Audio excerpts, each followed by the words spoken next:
Na noite em que ia ser entregue, ceando com seus apóstolos, Jesus, tendo o pão em suas mãos, olhou para o céu e de graças, partiu o pão e o entregou aos seus discípulos, dizendo: tomai todos e comei, isto é o meu corpo que será entregue por vós.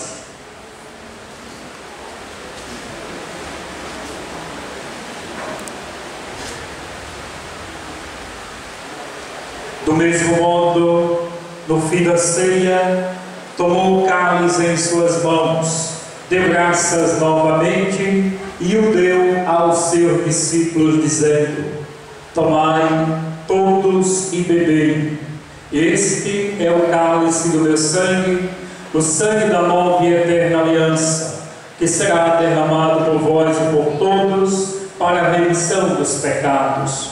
Fazei isto em memória de mim.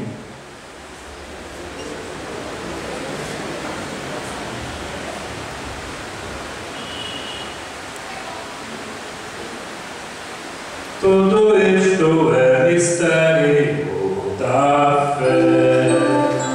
Toda vez que se come neste cálice, toda vez que se bebe neste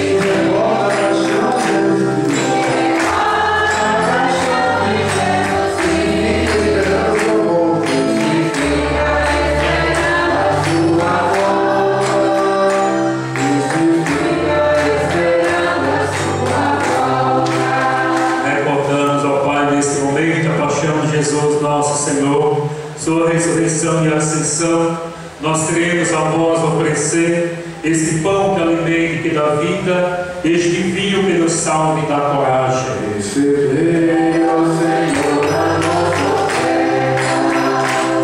Recebei, ó Senhor, a nossa oferta. Recebei, ó Senhor, a nossa oferta.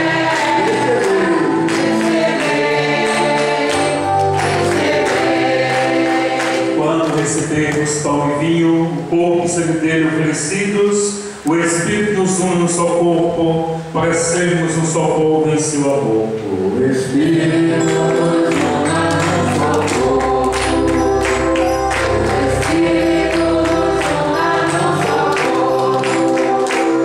O Espírito nos une